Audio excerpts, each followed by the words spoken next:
Hello everyone, you are welcome back to the my YouTube channel. तो ये geography का तीसरा लेक्चर है। तो इसमें हम देखेंगे ब्रह्मांड की उत्पत्ति और बिग बैंग की थ्योरी देखेंगे। तो चलिए देखते हैं। और आप सब कैसे हो, कमेंट में बताइएगा। आई होप कि आप लोग भी सब अच्छे होंगे। तो आइए बिग बैंग की थ्योरी हम देखते हैं।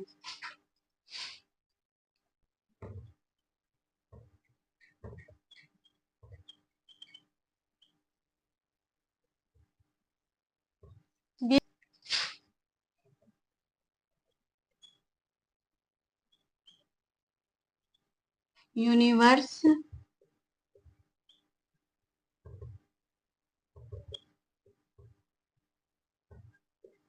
ब्रह्मांड।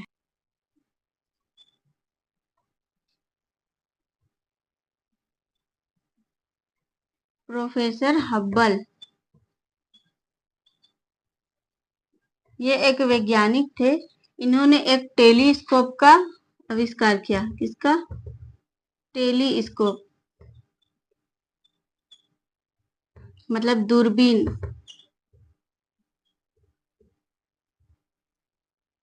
एक दूरबीन का इन्होंने दूरबीन से आसमान को देखने की कोशिश की।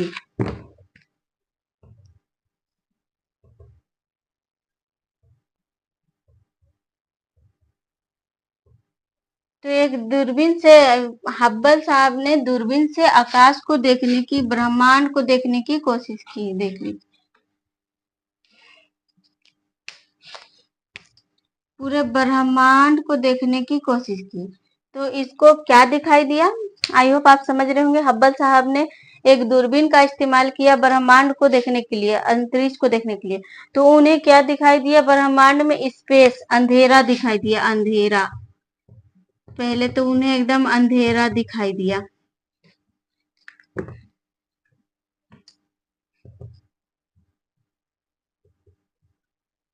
अंधेरा, स्पेस दिखाई दिया। उसके बाद सबसे पहले उन्हें अंधेरा दिखाई दिया। उसके बाद और अच्छा दूरबीन टेलीस्कोप का इस्तेमाल किया। तो उसके बाद उनको क्या दिखाई दिया? ये मतलब करोड़ों तारों का पुंज।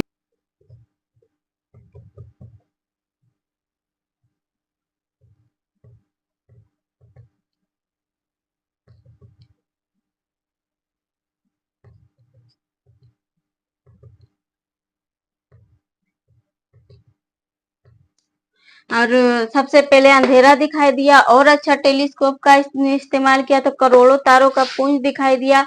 और बाद में फिर और अच्छा तारा किए तो इसको चांद, तारे, ग्रह,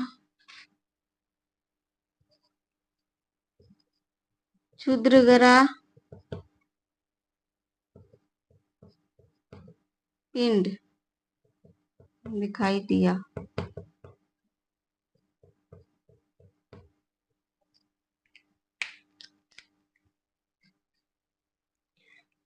तो आप देख रहे हैं कि हब्बल एक वैज्ञानिक थे। उन्होंने टेलीस्कोप का इस्तेमाल किया अंतरिक्ष को देखने के लिए। और जब वो टेलीस्कोप से जब अंतरिक्ष में देखे तो उनको सबसे पहले अंधेरा दिखाई दिया, बहुत स्पेस ही स्पेस दिखाई दिया अंतरिक्ष में। उसके बाद उसने एक मतलब उससे बेहतर टेलीस्कोप का इस्तेमाल किया देखने के लिए। तो वो क्या देखते हैं कि उनको आकाश में एकदम दूध मेखला टाइप की एकदम चमकती हुई कुछ पुंज दिखाई दे रही है। तो जब वो अच्छे से देखे तो वो दिखाई दिया करोड़ों तारों का एक पुंज था, करोड़ों तारों का गुच्छा था जो उन्हें दिखाई दिया।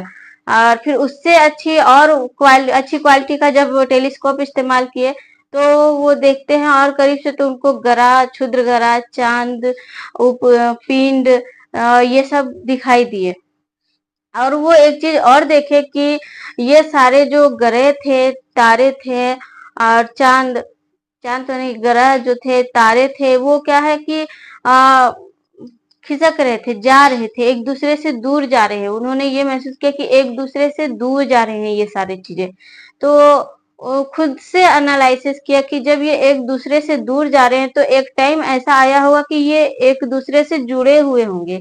तो उन्होंने ये मतलब ये एनालाइज किया एक पॉइंट, एक बिंदु, कि ये सारे एक बिंदु में होंगे, तभी तो ये बिंदु से बिखर के सब एक दूसरे से दूर जा रहे हैं। तो उन्होंने एनालाइज किया बिंदु, कि ये सब एक बिंदु में थे। और एक चीज और इसको एनालाइज किया, जैसे गुब्बारा लेते हैं ना, तो गुब्बारा जब वो पिचका हुआ रहता है, मतलब जब फुला हुआ नहीं रहता तो कैसा रहता है, सिकुड़न रहता है उसमें। और जब उसको फुला दिया जाता है तो वो बड़े, उसके अगर छोटे छोटे छिद्र बड़े नजर आते हैं, और फुलाते तो और बड़े नजर आने लगते हैं। तो उसी टाइप से इन्होंने अंतरिक्ष के बारे में सोचा कि ये जरूर ये एक पॉइंट में होगा, और ये जब बिखरा होगा, मतलब गैसीय आवरण के कारण ये बिखरा होगा, तो ये एक दूसरे से दूर जा रहे हैं। और तो बिग बैंग इनका मानना था कि, आई होप ये आप समझ गए कि मैं जो बताना चाहिए आप आपको समझ में आया होगा। आई होप कि हब्बल साहब ने टेलीस्कोप का इस्तेमाल किया था अंतरिक्ष को देखने के लिए। अब इससे आगे देखते हैं।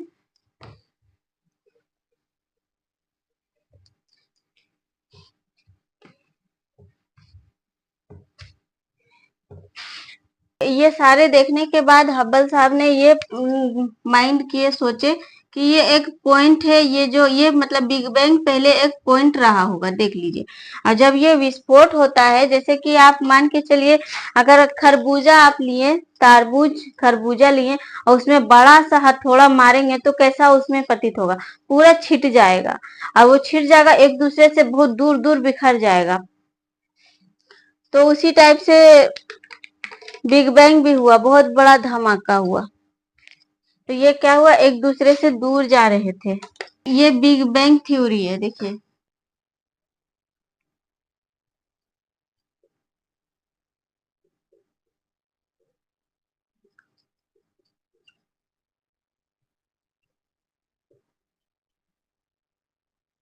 बिग बैंग का सिद्धांत, उनका कहना है ये एक पॉइंट था, ठीक है, जब यहाँ पे विस्फोट हुआ, भयानक विस्फोट,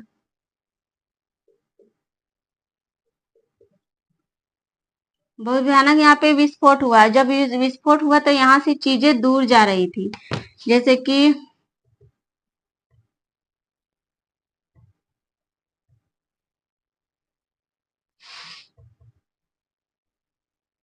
यहाँ से चीजें दूर जा रही थी, ठीक है।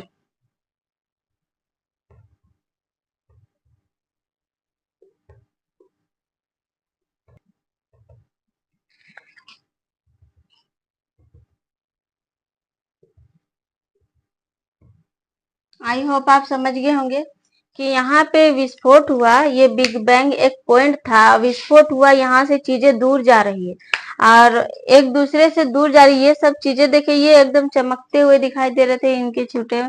ये बहुत बड़ा घनत्व वाला एक पॉइंट था, जो विस्फोट होने से ये चीजें दूर जाने लगी। और ये अंतरिक्ष में अभी भी सारी चीजें एक दूसरे से दूर जा रही है। तो ये बिग बैंग था। जैसे कि अगर मान के चलिए, अवसादी पत्थर आपको पता है, अवसादी पत्थर जो होता है भरभरा टाइप का होता है, जो उसको अगर हथौड़ा मारे तो बहुत दूर तक बिखर जाता है वो। मतलब वो सारे मतलब अपर्दन हो करके, जो अपर्दन हो करके, और उसमें जो इकट्ठे होते हैं वो अवसादी पत्थर कहलाते हैं, मतलब अवसादी पत्थर बन जाते हैं। मतलब छोटे छोटे टुकड़े को अगर जोड़ के कुछ बनाया जाए, तो जैसे मोतीचूर का लड्डू हो गया, ये भी उसी टाइप में है। तो अगर उसमें अगर पत्थर और पत्थर से जैसे जोर से टकराता है तो क्या होता है, बहुत जोर से साउंड आती है, उसमें ध्वनि क्रिएट होती है। तो जब बिग बैंग हुआ तो बहुत साउंड हुआ, बहुत ध्वनि आई, और हीट वेव बढ़ गया। हीट वेव इतना बड़ा कि एकदम दूर दूर तक स्पेस तक छिट गया, उसके सारे उसके घनत्व, उनके कण, सूक्ष्म कण, और गैसीय बादल, जो पूरे अंतरिक्ष में गैसीय बादल छा गए। और ये अंतरिक्ष में दूर जा रहे हैं, वो गैसीय बादल छोटे छोटे जो गैलेक्सी का रूप ले लिए, वो जो बादल जो थे वो गैलेक्सी का रूप ले लिए। तो इसी टाइप में बिग बैंग हुआ। और बिग बैंग जब विस्फोट हुआ तो उससे कई धूल कण और बादल जैसे पूरे अंतरिक्ष में छा गए, और उन्हीं बादलों से गैलेक्सी का निर्माण हुआ। तो गैलेक्सी इसी टाइप से, गैलेक्सी 3 प्रकार का होता है। तो मैं आपको पिक्चर के माध्यम से समझाने की कोशिश कर रही हूँ कि बिग बैंग देखिए जब हुआ था तो किस टाइप से हुआ था। बिल्कुल एकदम उष्मा इतना हीट में फेंका था, छोटे-छोटे कण जो है अंतरिक्ष में फैल चुके थे और घने बादल की तरह अंतरिक्ष में छा गए थे और घूमते इन ये परिक्रमण करते-करते एक तस्तरी का निर्माण कर लिया था और एक पुंज एक पॉइंट से अंतरिक्ष में इस तरह से फैला था और ये देखिए आपस में कैसे घूम रहे हैं। और ये छोटे-छोटे कण आपस में चिपक रहे थे जिनको एक्रिएशन फ्रिक्शन के कारण ये चिपक रहे थे और चिपकने के कारण संसर्जन ये परत दर परत आप देख रहे नक्षत्र मंडल और सौर मंडल का निर्माण किया था और ये आपको गैलेक्सी दिखा अंतरिक्ष में जो मिल्की वे था और ये देखिए इस प्रकार से सौर मंडल का निर्माण हुआ और इस प्रकार अंतरिक्ष में पूरे छोटे-छोटे टुकड़े आपस में चिपक कर और छोटे-छोटे ग्रहाणु के रूप में बन गए और बड़े ग्रहाणु का रूप ले लिए और ये देखिए ब्रह्मांड में कैसे अंतरिक्ष का निर्माण हुआ। आई होप आप समझ गए होंगे कि अंतरिक्ष में ग्रह का निर्माण कैसे हुआ। तो अब आइए देखते हैं आकाश गंगा के बारे में।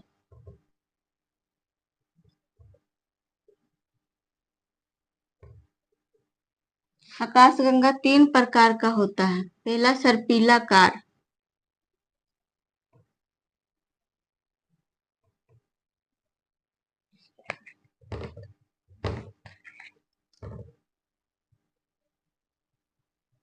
स्पाइरल इसको बोलते हैं, स्पाइरल। दीर्घवृत्ताकार,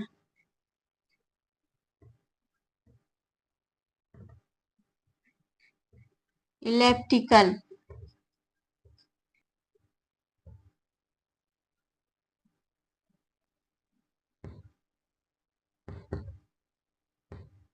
इलेप्टिकल और तीसरा निराकार।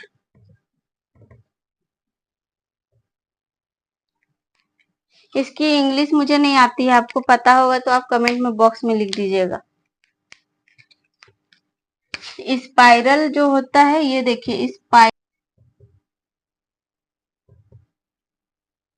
दीर्घवृत्ताकार आपका ऐसा होता है और निराकार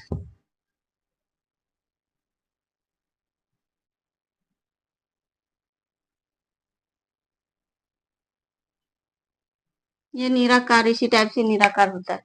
आई होप कि आपको समझ में आ रहा है। तो पूरे ब्रह्मांड में 100 अरब आकाश गंगा है।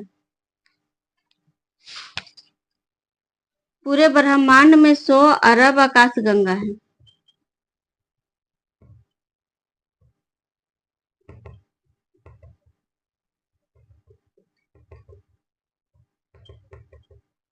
और प्रत्येक एक आकाश गंगा में 100 अरब तारे।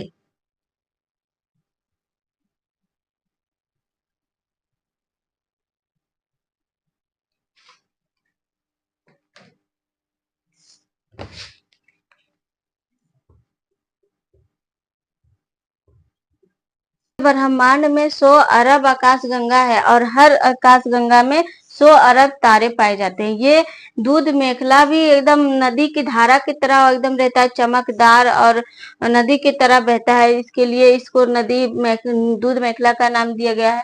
और पहला सर्पीला कार जो हमारी आकाशगंगा है वो सर्पीला कार है। देखिए इस टाइप की आकाशगंगा है हमारी।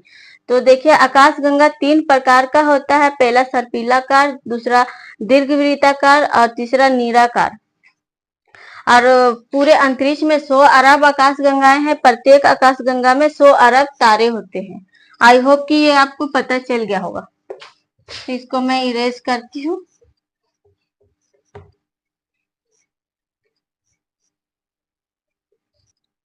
तो देख रहे हैं ये आकाश गंगा है।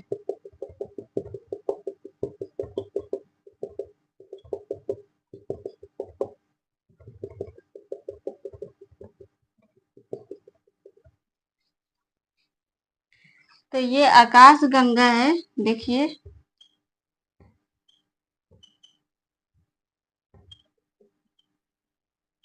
आकाश गंगा है ये। और इसको चक्कर लगाने में सूर्य को आपको पता होगा सूर्य आकाश गंगा का चक्कर लगाता है। सूर्य जो है वो आकाश गंगा का चक्कर लगाता है, ठीक है। और सूर्य को आकाश गंगा का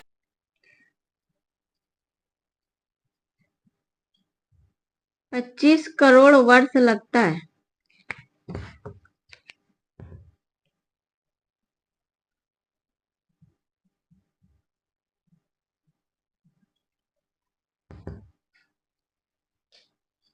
मान के चलिए यहाँ पे सूर्य है, ये सूर्य आकाश गंगा का चक्कर लगाता है तो 25 करोड़ वर्ष लगता है। और सूर्य का चक्कर यहाँ पे देखिए, सूर्य का चक्कर पृथ्वी लगाती है, ठीक है। तो इसको 165 से 266 दिन लगते हैं इसको। सूर्य का चक्कर अगर पृथ्वी लगा रही है तो मैं बताऊंगी बाद में। और ये आप जान लीजिए कि आकाश गंगा का चक्कर सूर्य लगाता है, जिसको 25 करोड़ वर्ष लगता है आकाश गंगा का चक्कर लगाने में। तो इसका नाम आकाश गंगा भी है, दूध मेखला भी है,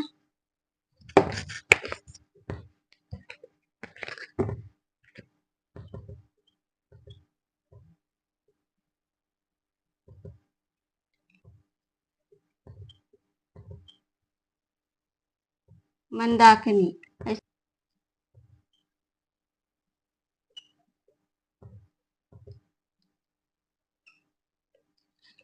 मिल्की वे। तो आकाश गंगा को देखिए 4 नामों से जानते हैं। पहला आकाश गंगा, दूध मेखला और गैलेक्सी, इसको इंग्लिश में बोलते हैं, देखिए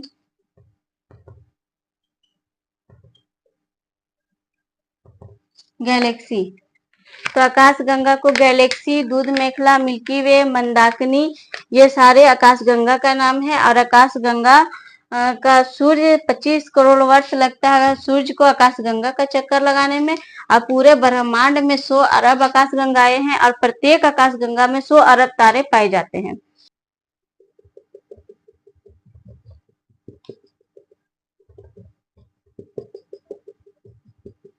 आई होप आप जान रही है क्या बन रहा है, आकाश गंगा, ठीक है।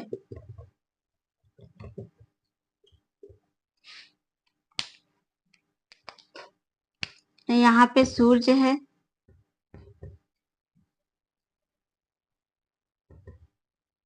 सूर्य के ठीक ये है आपकी 8 ग्रह सौरमंडल।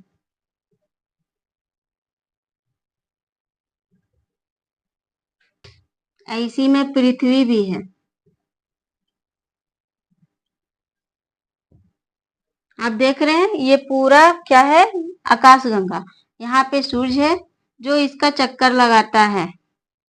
और ये जो पेटी है आपका, ये सौरमंडल की पेटी है। यहाँ पे 8 ग्रह पाए जाते हैं इसके अंदर में, और इसी में पृथ्वी पाया जाता है। इसके ठीक एक पेटी यहाँ पे है जो ये नक्षत्र मंडल है।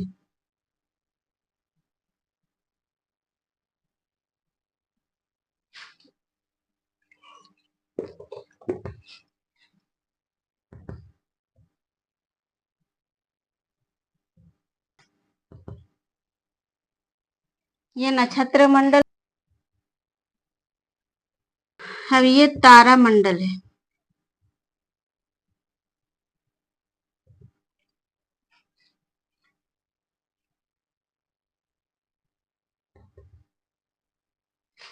और यहाँ पे आकाश गंगा।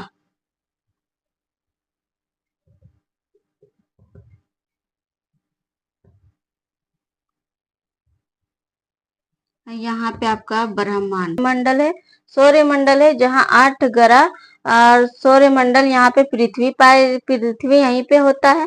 और इसके ऊपर ठीक नक्षत्र मंडल है, जहाँ पे आपको नक्षत्र देखने को मिलते हैं। यहाँ पे 27 नक्षत्र है, ये स्पाइरल है, सर्पिलाकार स्पाइरल है।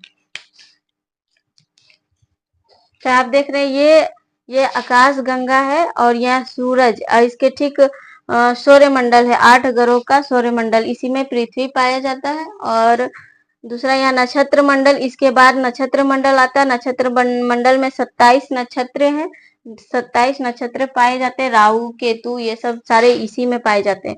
उसके बाद यहाँ पे तारा मंडल है जो 89 तारा मंडल है। इसी के कारण यहाँ से पृथ्वी से हमें इतनी दूर दिखाई देती है तारा, ये इतने दूर में है। और इसके ऊपर आकाश गंगा है जहाँ पे 100 अरब आकाश गंगाएं यहाँ पे पाई जाती है। 100 अरब आकाश गंगाएं यहाँ पे पाई जाती है। और फिर उसके बाद यहाँ पे ब्रह्मांड है। अभी स्पेस ही स्पेस है। ये आकाशगंगा, ये सर्पिलाकार, हमारी गैलेक्सी सर्पिलाकार है। आई होप आपको ये समझ में आ रहा होगा। समझ गए होंगे तो देखिए मैं इसको इरेज कर दे रही हूँ।